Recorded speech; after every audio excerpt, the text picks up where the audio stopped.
For 5 long years working the sewers, I finally scraped together enough money for Sophie's treatment. It had taken me a full day to travel back, just to surprise the two of them. Instead, I found the hospital director fawning over my wife, Vivian. "Mr. Hawthorne says he'll have the rest of the medical fees together in a few days. Should we keep forging the treatment bills?" Vivian rolled up her sleeve, the watch on her wrist worth more than the entire hospital. "No need. He's pitiful enough as it is. Even when he broke his leg a few months ago, he didn't dare tell us." My closest friend, Adrian, raised his voice in doubt. "What if he's faking it? You know he can't even imagine the kind of wealth you have. And besides," he added, "there's no guarantee Sophie will even be able to live with Daniel." 6-year-old Sophie tightened her arms around his neck, chiming in. "I don't want someone like him to be my dad. It's gross living with him." She turned and cooed. "Uncle Adrian, I wish you were my dad instead." Vivian hesitated for a moment, then gave the two of them a tender smile. "Then let's test him for another 6 months, see if he's really just after my money." I dropped the gift I'd bought into the trash. They wouldn't need to test me. I'd leave on my own. The hospital's collection call came right on schedule. "Mr. Hawthorne, your unpaid balance has reached $200,000. Please come settle it as soon as possible." I answered calmly, "I understand." There was a pause on the other end, as if she wasn't used to that response. "The latest you can pay is the day after tomorrow. You need to come in quickly." The words I'd spoken countless times over the last 5 years, begging for a few extra days, no longer came. Behind me, a familiar voice cut in. "What are you doing back so suddenly?" Vivian's eyes didn't hold concern, only the startled unease of someone caught unprepared. "I just missed you both. Then next time, call ahead so I can come pick you up." I nodded obediently. But there would be no next time. I followed her inside. The rush of excitement I used to feel at the thought of seeing Sophie had already settled into the stillness before a truth is spoken. The moment the door swung open, I saw Sophie nestled against Adrian, the two of them laughing and roughhousing, more like father and daughter than anything I'd ever shared with her. Looking at her after so long, I felt no urge to scoop her into my arms. She'd never liked talking to me, I'd always assumed it was the illness making her withdrawn. I'd sworn I'd cure her, trudging through the sewers day after day, just to earn more money.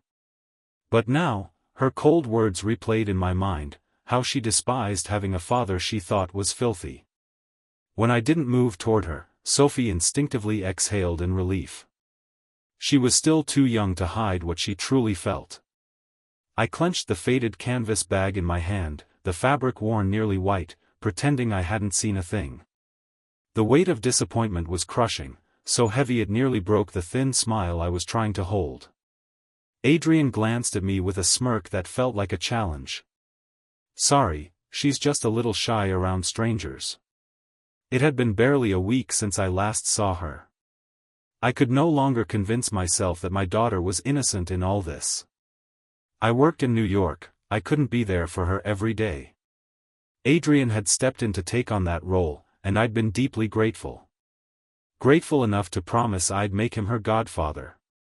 Now, as he stood, his arm brushed the table, knocking over a glass of water that spilled across the entire surface. All it took was a quiet "Vivian," and she was already handing him a towel. Their unspoken rhythm cut me out entirely. I bit down hard to keep my composure, the metallic tang of blood finally blooming on my tongue.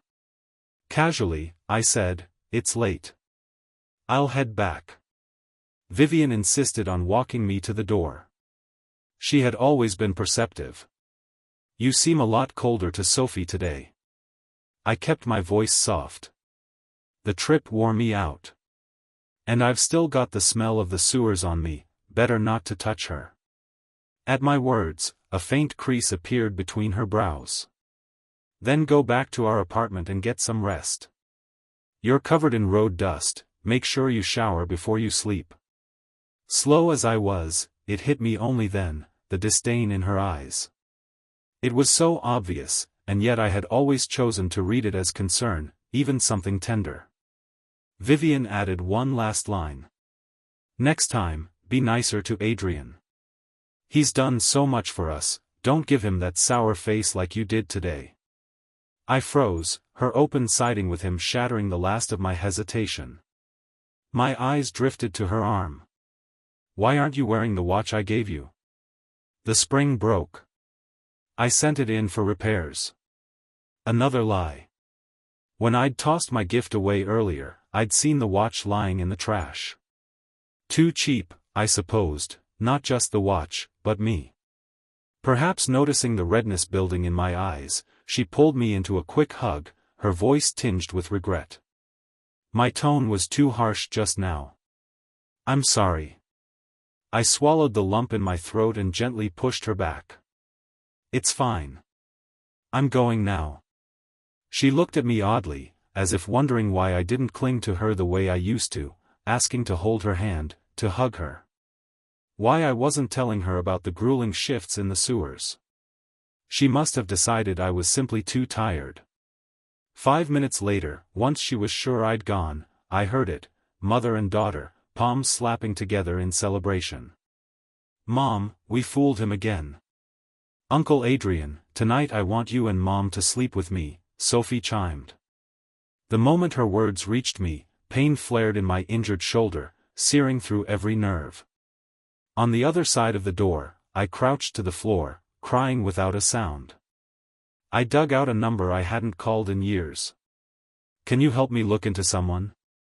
The reply came instantly. Send me the details.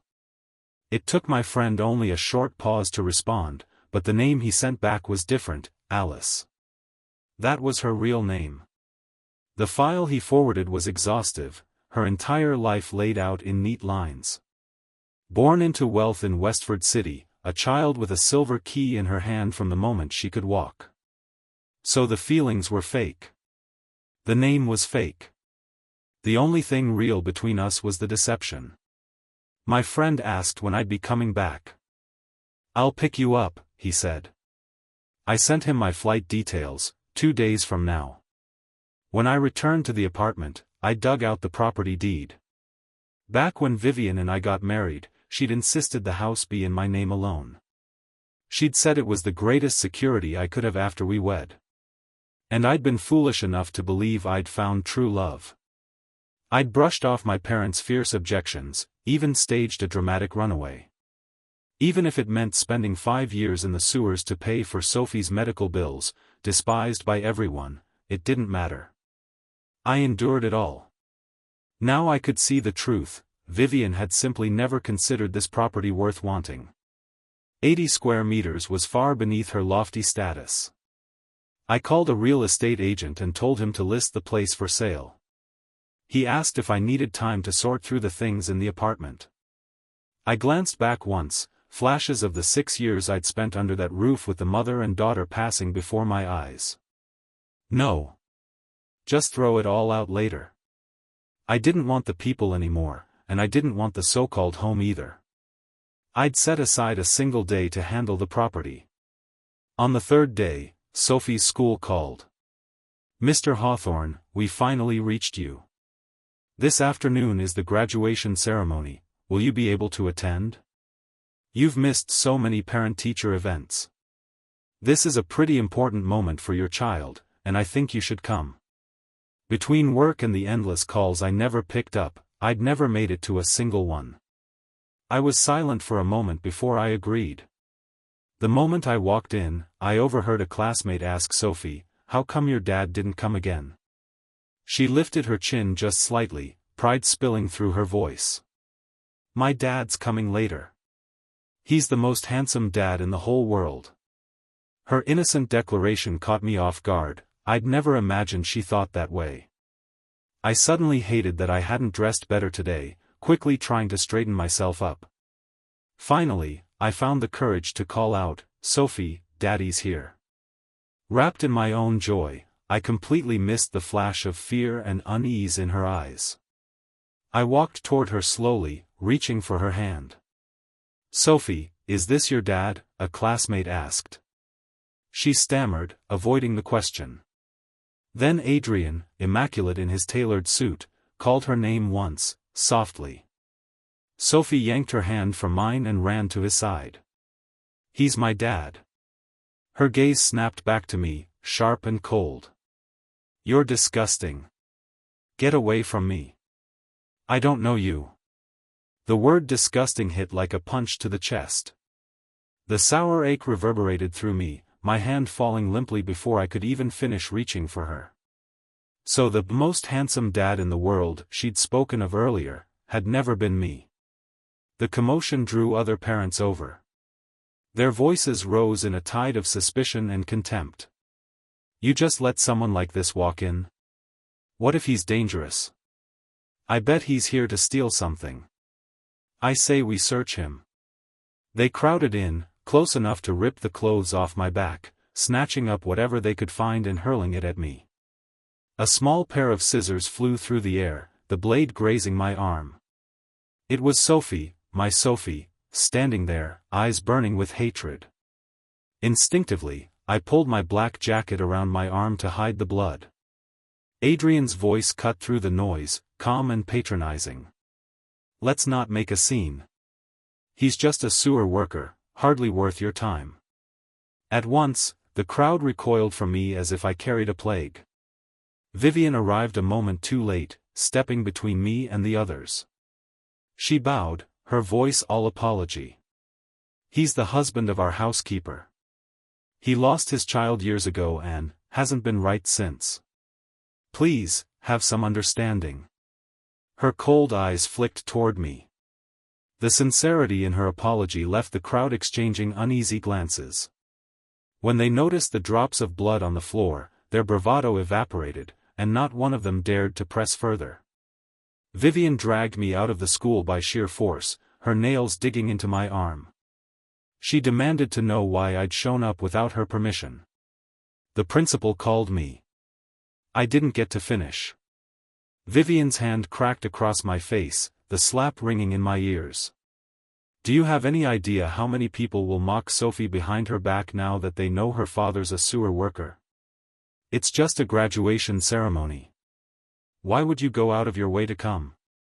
I glanced at her, flawless makeup, tailored dress, and at Adrian, standing a short distance away, dressed more elegantly than anyone else there.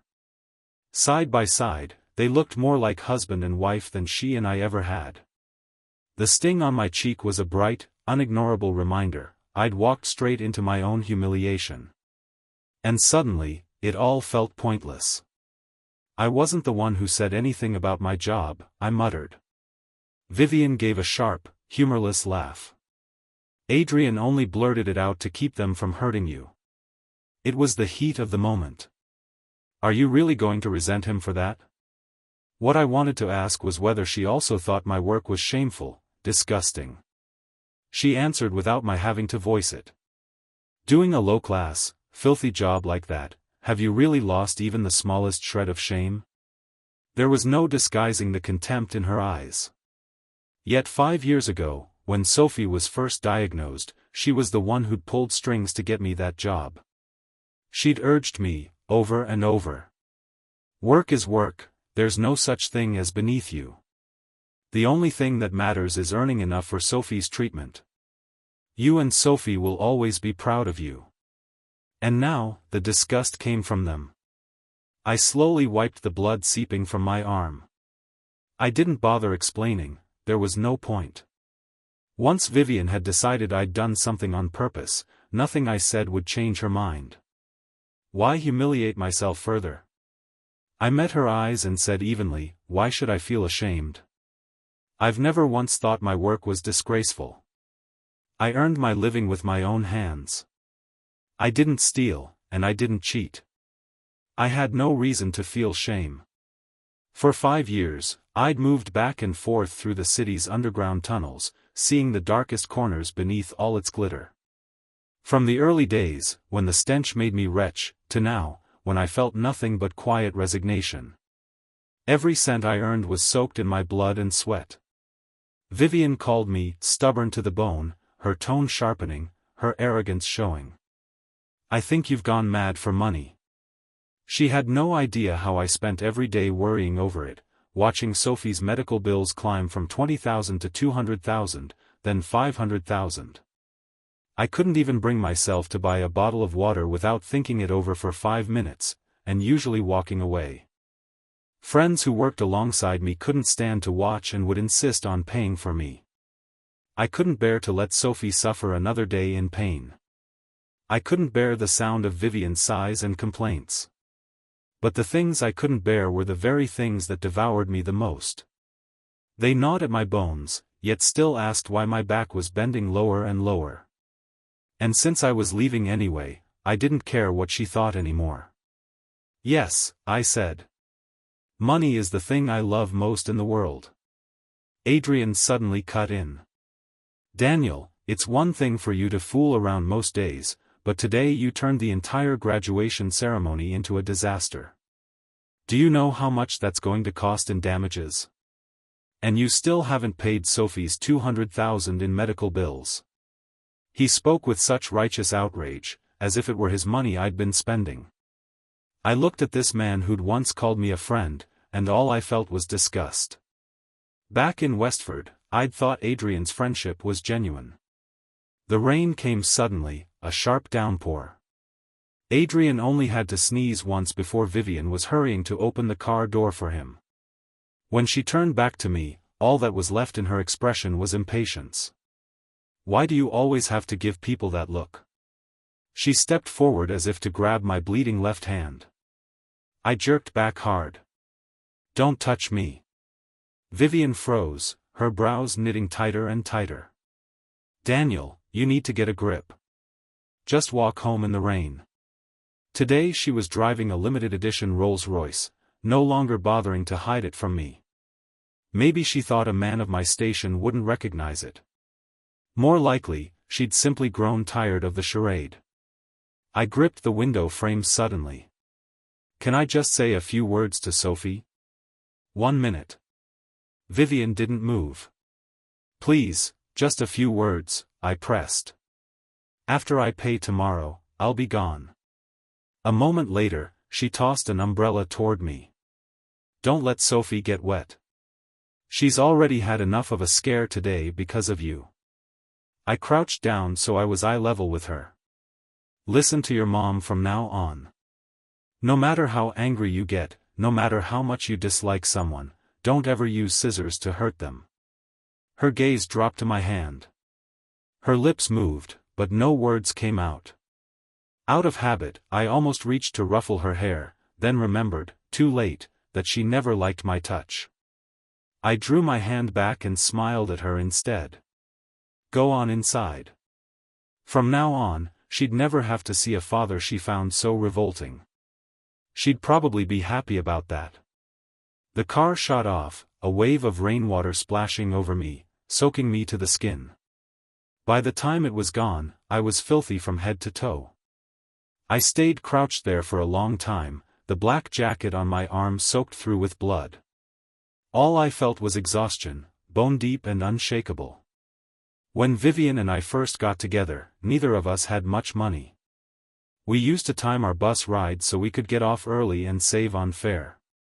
That last mile, I would carry her on my back. She'd wrap her arms tight around my neck and murmur in that soft, intimate voice. Daniel, take me home. But the truth was, she had never considered the place we lived a home. And now, it was time for me to return to my own, in San Francisco. I pulled the SIM card from my phone and tossed it into a trash bin. That same evening in San Francisco, at a dinner party hosted by one of Vivian's friends, she arrived late and was made to down 3 penalty drinks. Olivia suddenly mentioned, my older brother's coming back soon. Everyone be sure to come to the party next month. Her eyes were lit with barely contained excitement. She'd always spoken of her brother with the utmost respect, never even letting her friends meet him. After the polite responses to Olivia's news, the teasing turned to Vivian. So, why didn't you bring that boy you're keeping? Everyone there knew she'd been seeing someone for years. They'd done their digging, too, found out the man was a sewer worker. Someone like that would never be welcome in Vivian's family home. Most had assumed she was just slumming for fun, even placing bets on when she'd dump him. But 6, 7 years had passed. There was even a child now. She'd gone so far as to shuttle back and forth between San Francisco and Westford just to keep it going. So when are you going to bring him out so we can meet him? The question came with a sly, nasty undertone. Vivian shot the speaker a cool glance. Forget it. He's not suited for places like this. The heir turned awkward. Then Olivia abruptly stood up. Put the bill on me. Hey, Olivia, what's the rush? I just caught a glimpse of a photo on her phone, a mangled arm, covered in blood. What, does she have a boyfriend now too? It was just another ordinary gathering, but suddenly Vivian couldn't stand to stay. She found herself wondering if Daniel had already made it back to New York. The director of Westford Hospital had messaged her, Mr. Hawthorne still hasn't come in to pay. Should I keep sending someone to collect? We also haven't been able to reach him by phone. For reasons she couldn't name, Vivian's heartbeat quickened, a thin ribbon of unease threading through her chest. She told herself there was nothing to worry about, maybe Daniel had simply fallen asleep somewhere on the way back. But when she tried calling him herself, the line rang and rang. No answer. She stood abruptly, heading for the door, startling everyone at the table. There goes another one. What's going on today? Someone muttered. Vivian had people in New York keeping an eye on Daniel. Ben, has Daniel made it back yet? She was already behind the wheel, phone pressed to her ear, her grip on the steering wheel tightening with impatience. The ring she wore, perfectly fitted until now, slipped from her finger, rolling away somewhere into the car's shadows.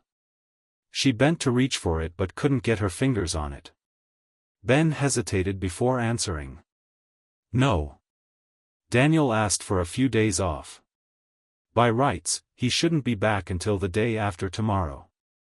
The confirmation only made her more restless. All right.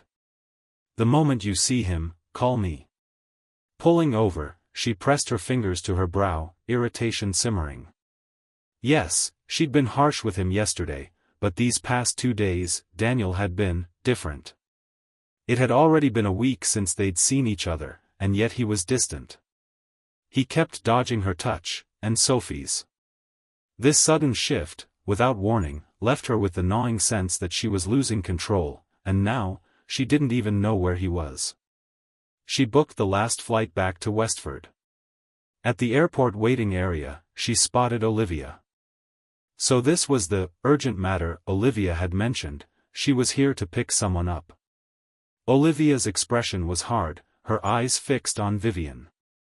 Tell me, Vivian, don't you think a faithless woman always gets what's coming to her? Vivian frowned. What kind of riddle are you talking in now? The boarding call was sounding, and she had no time to stand there parsing Olivia's tone. Her mind was on Daniel, on the hope that she could see him the moment she stepped off the plane. With that anticipation still warm in her chest, she turned toward the gate. And completely missed the figure slipping out through the exit behind her. The moment Vivian landed back in Westford, she headed straight for their small apartment. Whenever Daniel was away, she and Sophie rarely stayed there. They lived instead in Silvergate District, Westford's most prestigious development. But this time, her key no longer fit the lock. The door swung open from the inside, revealing a couple she had never seen before. Vivian stepped back, glancing at the apartment number. She hadn't made a mistake. The man eyed her warily. What are you doing at someone else's door? Middle of the night, trying to pick the lock, want me to call the cops? Where's Daniel? The sinking weight in her stomach told her she wasn't going to find him here, but she asked anyway. Did he sell you the place? When? I'm his wife. It was a word she almost never used in public, only because her and Daniel's marriage certificate had been a forgery from the start. The man hesitated. We signed the papers yesterday. He seemed in a hurry, sold it to us at 20% below market. Daniel hadn't said a word to her about it. The man's girlfriend seemed to remember something and disappeared inside, returning with a small box. This women's watch, does it belong to you? Mr. Hawthorne didn't take it. We called him, and he said to just throw it out. Vivian's hand trembled as she took the box, but she still managed a polite, "I'm sorry for disturbing you." Back in her car, she couldn't bring herself to open it right away. The moment they'd mentioned a watch, she'd already known. Daniel had only ever given her one. She'd tossed it into a hospital trash bin long ago. Now it had a new mainspring, even the strap replaced. And that day, she'd lied straight to his face about sending it for repairs. No wonder he'd been so quiet that night, so heavy with disappointment. Sitting in the driver's seat, she replayed his words from that night over and over. Each memory felt like a slow, deliberate cut. She pulled herself together quickly. After all, she and Daniel still had a child. For Sophie's treatment, he'd been willing to work as a sewer laborer for 5 years. Daniel would never willingly abandon the two of them. But when Ben reported that he still hadn't seen Daniel, Vivian's patience finally snapped. She wanted to tear all of Westford apart if that's what it took. Her first move was to check the hospital and school surveillance footage from that day. As usual, Adrian came over to play with Sophie. The little girl who normally adored him seemed drained, unable to summon her usual energy. In a rare moment, she looked past Adrian to her mother at the door. "When is Dad coming back? I want to see him." Vivian knew, Sophie almost never said she missed her father. She'd been unusually bright since she was small, sharper than most children. And as the future heir to Vivian's wealth, she'd been groomed early. Sophie had always known her mother's plans, even participating in the schemes to test Daniel. Vivian smoothed her daughter's hair. "Soon. I'll find him soon." But the principal's unannounced visit crushed that fragile hope. She set a heavy package on the table. "Miss Lancaster, I'm here to return something to Mr. Hawthorne. This is the money he brought over that day, to compensate the school for the trouble at the graduation ceremony. $200,000. Inside were neat stacks of bills, arranged with care, as if the owner had run his fingers over them many times. The first note bore a faint stain. Vivian recognized Daniel's touch instantly, only he would be that meticulous. But she couldn't bring herself to touch the money. Because she knew it had come from hours upon hours of him wading through filth in the sewers. The hardest part of sewer work was always the labor itself. From the eastern edge of the city's underground tunnels to the west was like navigating a maze. The principal was quiet for a moment before speaking. "Actually, I was the one who called Mr. Hawthorne. I thought, since he'd missed so many of Sophie's parent events, it would mean a lot for him to attend her graduation. It was meant to be a surprise, yet it had backfired completely. Even though mother and daughter had publicly denied his place in their family that day, the principal had spoken to him on the phone. She knew Daniel's voice. And I reviewed the surveillance. I saw Sophie throw a pair of scissors at him. I also heard the argument outside the school gates, so I wanted to come and explain on Mr. Hawthorne's behalf."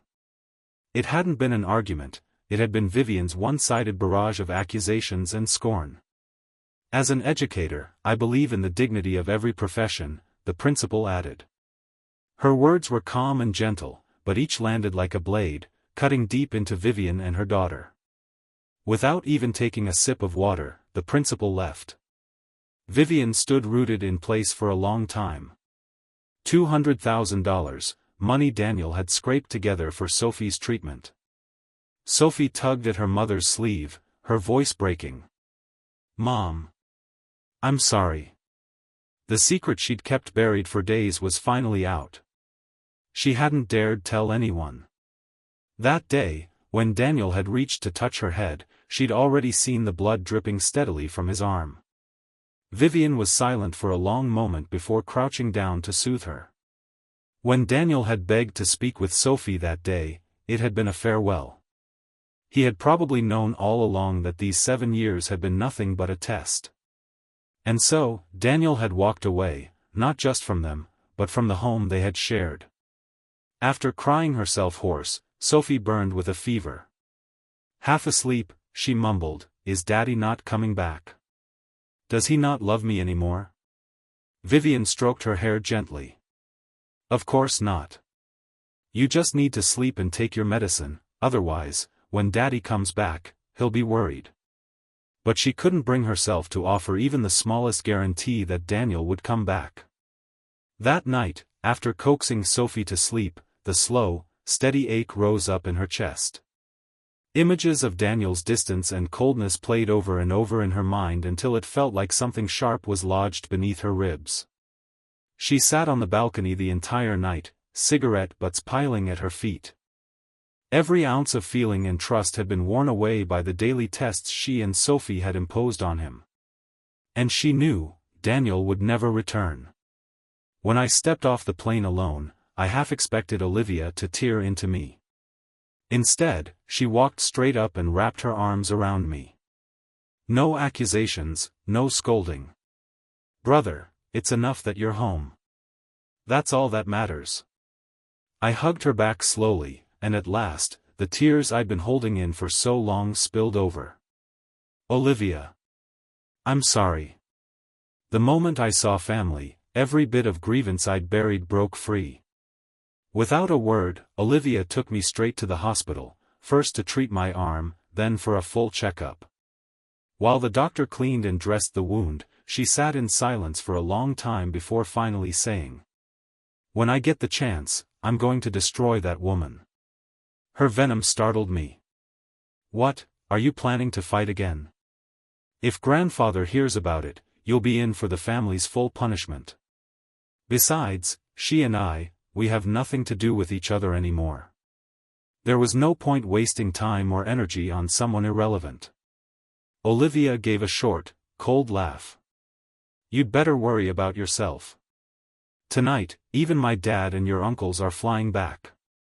At worst, I'd take the scolding and be done with it." I turned to the doctor. "Could you wrap my arm a little thicker? If the elders were feeling merciful, maybe they'd spare me the punishment altogether."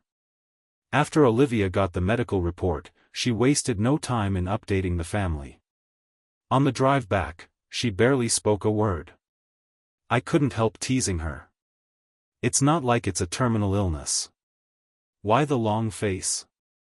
It's just a little spinal deformity, a bit of bone loss in the shoulder, some serious wear in the knees. Nothing major. 5 years of wading through sewers, of course there was going to be a price." She shot me a look. "Do yourself a favor and shut up." No one in the family scolded me. They might have resented the years I stayed away, but what outweighed everything was their worry. Even my strictest relative, grandfather, only sighed. "It's enough that you're home. That's all that matters." It was only when I lay down that night that the aches came flooding in, every bone throbbing, the pain like ants gnawing away inside me. Back then, I'd never spoken of my exhaustion to those two, mother and daughter, because I hadn't wanted to weigh on them. I'd forgotten the truth of that old saying, "The child who cries gets the candy." Back home, my days were spent between healing and fishing trips with my grandparents. One afternoon, I went to the hot spring resort. I sprawled lazily in a deck chair, and for a moment it felt like I'd slipped back into childhood. In the chair beside me was a chubby little girl, fast asleep. She was the daughter of one of Olivia's classmates who had dropped by for a visit. The parents had rushed off for some couple time, and left her in my care for a while. So I'd brought her along with me. Watching her sleep, I couldn't resist reaching over to poke her plump cheek. Even in her sleep, she was smiling. On the way back to the room with the sleeping little girl in my arms, a small figure trailed behind me. Then she suddenly ran up and wrapped herself around my leg, her voice breaking. "Daddy, I finally found you. Why haven't you come to see Sophie for so long?" The voice stopped me cold. It was Sophie. I'd chosen this hot spring resort on the outskirts precisely so I wouldn't run into anyone I knew. The little girl in my arms shifted in her sleep, murmuring, "Daddy, Daddy," in a dream. I instinctively patted her back, the way I used to soothe Sophie when she was small. "Go back to sleep," I whispered. Then I looked down at Sophie. "You've got the wrong person, kid." I knew she could understand. After all, she'd never liked me as her father, never wanted to acknowledge me. So why should I humiliate myself by insisting otherwise? The child in my arms was heavier than she looked, and my patience frayed. I fixed Sophie with a cold stare. "If you don't let go, I'll call security."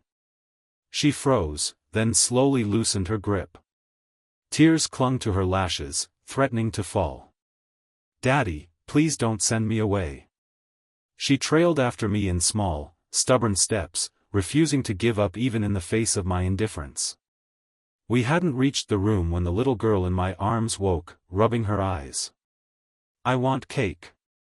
Her parents had told me she liked something sweet when she woke up. "All right," I said softly. "Let's go to the restaurant now." "Yay!" She threw her arms around my neck, delighted. By the time the dessert arrived, Sophie had taken a seat at the very same table. Children have no talent for subtlety. "Why didn't your mom and dad come with you?" "That's so sad," the little girl asked Sophie, her tone as blunt as a pebble. Sophie's eyes stayed locked on me, and on the dessert in my hand. I slid the first slice of cake toward the little girl. "Don't waste any of it, okay?" Disappointment flickered in Sophie's face. Then I pushed the second slice toward her. "Finish it, and then stop following me." She took a spoonful, but instead of eating more, she glanced at me after every bite, stretching it out as long as she could. The next moment, Adrian arrived in a rush, looking pale with worry. He scooped Sophie into his arms, nearly in tears. "You scared me half to death. I thought you were lost." I turned away, cleaning up the mess the little girl had made, ready to leave. Until Adrian called out, his tone sharp. "I really thought you'd have the guts to walk away. Guess your pride isn't worth much after all." His gaze flicked to the child beside me. "What, planning to play stepdad now? Or is this how you're spending your sewer money?" Before I could speak, Sophie stepped in front of me. "I don't want you talking about my dad like that." It was the first time I'd ever seen her defend me. Unfortunately, it was at a moment when I no longer needed it. I gave Adrian a flat look. "You know slander's a crime, right?" He instinctively stepped back. "Then how can you just take Sophie to a restaurant like this? Do you know how worried her mother and I have been?" I spread my hands. "No. I really didn't. And for the record, she followed me here on her own. Now take her and go." But Sophie clung to my leg like glue, her voice breaking into a soft, trembling cry. "Don't, Daddy, please don't leave me. I know I was wrong. I'll never hurt you again." Vivian stood a few steps behind, her gaze fixed on me. For a fleeting moment, I caught the glint of something unexpected, joy. Daniel. Just my name, but enough to make everyone within earshot realize who I was. The man Vivian had kept hidden for 7 years, refusing to bring into the open. I stepped back, avoiding her touch.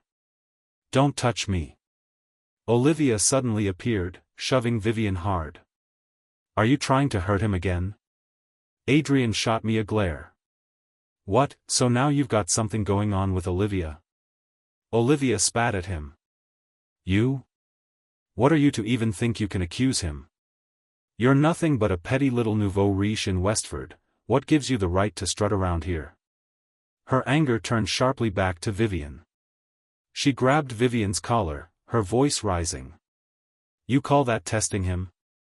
If you wanted to see whether he'd turn his back on you because you weren't rich, fine, but what gave you the right to make him suffer alone? Vivian, while you sat in an air-conditioned office enjoying your summer, did you ever think of Daniel working in the damp, stinking sewers, breathing in filth every single day? What gave you the right to test him? What gave you the right? Vivian, usually quick to bite back, didn't lift a hand in defense. She let Olivia push, let the blows land. It was only then that the others realized something was off. They rushed in to pull the two apart. Can't you talk without coming to blows? What was Olivia saying just now? What test? We all grew up together, what can't be worked out? Vivian wiped the blood from the corner of her mouth and stayed silent. Olivia's eyes brimmed, her voice catching as she forced the truth into the open. Of course she won't admit it. Do you know who she's been testing for 7 years, who she's made a laughingstock for 7 years? It's my brother. She let my brother work as a sewer laborer for 5 years.